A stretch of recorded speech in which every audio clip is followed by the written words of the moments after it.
السلام علیکم دوستو، قائد اعظم محمد علی جناح نے پاکستان کو دنیا میں ایک عوامی جمہوری ملک کے طور پر متعارف کروایا تھا، لیکن ہمارے موقع پرست سیاستدانوں اور بیوروکریسی نے بہت جلد قائد اعظم محمد علی جناح کی متعارف کردہ جمہوریت کو نظر انداز کر دیا اور من مرضی کرتے رہے۔ اس کے بعد پاکستان میں جمہوریت مختلف راہوں سے گزرتی ہوئی اب موجودہ صورتحال پر آ کر رکتی ہے۔ اس کی بھی اب جو حالت ہے وہ سب کے سامنے ہے۔ جمہوریت خواہ کسی پیراہن میں ہو، جب تک اس میں عوام کی بالادستی نہ ہو، کسی حوالے سے بھی اسے جمہوریت نہیں کہا جا سکتا۔ جمہوری نظام کا مطلب ہی عوام کی حکمرانی ہوتا ہے۔ دنیا کے مذہب ممالک میں ایسی ہی جمہوریت کا چلن ہے۔ پاکستان کو بنے 75 سال ہو چکے ہیں۔ قیام پاکستان تحریک بھی سیاسی اور جمہوری بنیادوں پر استوار تھی۔ بانیان پاکستان نے کبھی غیر جمہوری ہتھ کنڈے استعمال نہیں کیے اور نہ ہی اپنے کارکنوں کو قانون ہاتھ لینے میں تلقین کی۔ قائد اعظم اور ان کے ساتھیوں نے مسئلہ جدوجہد کی افواہوں پر مخالفت کی، آزادی کی جدوجہد کو سیاسی اور جمہوری انداز میں آگے بڑھایا، انگریز حکومت کے ساتھ مذاکرات کی میز پر بھی بیٹھے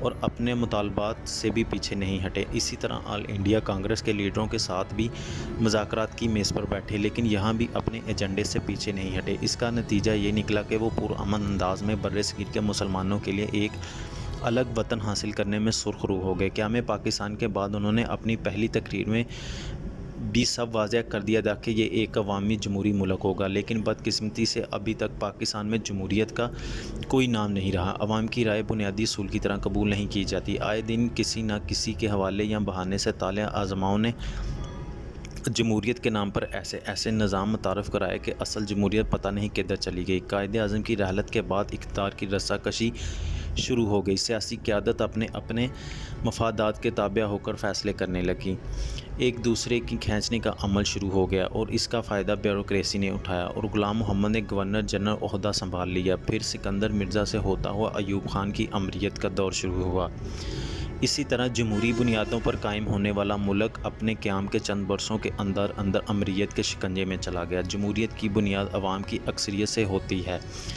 ہماری جمہوریتوں میں عوام کو جمہوریت پر چلنے کا 5 سال میں ایک بار موقع ملتا ہے۔ سوال یہ ہے کہ یہ سلسلہ کب تک چلتا رہے گا۔ اس حوالے سے سب سے زیادہ قصوروار ہماری اشرافیہ ہیں، جس نے عوام کے ذہنوں میں جمہوریت کا پودا لگایا ہی نہیں۔ ایک آیا 10 سال تک اپنی مرضی کی جمہوریت چلاتا رہا، دوسرا آیا اس نے اپنے منمانی جمہوریت عوام کے سروں پر منڈلاتا گیا۔ اس کا نتیجہ یہ ہوا کہ پاکستان جمہوریت کا مربع بن کر رہ گیا۔ اگر ہم اسے چوں کا مرحب کہیں تو زیادہ مناسب ہے۔ ہمارے ملک کی آبادی لگ بھگ 24 کروڑ ہے۔ اس کی اکثریت دیہی علاقوں میں رہتی ہے، جہاں کا نظام بھی ابھی تک 100 سال پرانا ہے۔ ہماری سیاسی جماعتیں اس ایک بات کو بنیاد بنا سکی کہ ووٹ کا حق عوام کے لازمی حق ہے۔ اگر صرف ووٹ کے حق کو عوام اپنی بنیادی سیاسی ضروریات مان لیں تو مسائل خود بخود حل ہوتے چلے جائیں گے۔ آئیں بائیں دائیں شائیں کا نام اگر جمہوریت ہے تو ہمارے ملک کا بہت بڑا حصہ جمہوریت کے ثمرات سے محروم ہے۔ بیچارے عوام نہ ادھر کے رہے نہ ادھر کے۔ خدا کا شکر ہے جو جمہوریت لائی گئی ہے وہ اس قدر توانا ہے کہ ساری جمہوریت پارٹیاں مل کر بھی اس کا کچھ نہیں بگاڑ سکتی۔ پاکستان قائد اعظم نے بنایا تھا اور بڑی امیدوں سے پاکستان میں جمہوریت کی بنیاد ڈالی تھی۔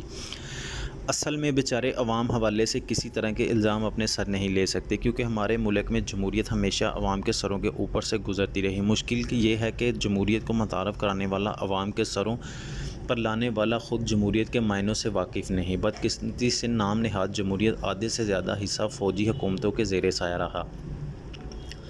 پاکستان کی تاریخ ایک سرسری نظر ڈالیں تو اندازہ ہوتا ہے کہ لیاقت علی خان کے بعد ملک میں جو جمہوریت نافذ کی گئی وہ جاگیرداروں اور ان کے طبقاتی ساتھیوں کی عطا کردہ تھی۔ یہ جمہوریت آج تک کسی نہ کسی شکل میں جاری و ساری ہے۔ اس میں کوئی شک نہیں، ہمارے حکمران جمہوریت کو مضبوط کرنے کے لیے رات دن محنت کر رہے ہیں۔ اگر یہ سلسلہ جاری رہا تو کم از کم اس صدی میں عوام جمہوریت کے فائدے سے بھرپور فائدہ اٹھا سکیں گے۔ دنیا کے اور ملکوں میں جمہوری حکومتیں کام کر رہی ہیں جہاں عوام شعور ہے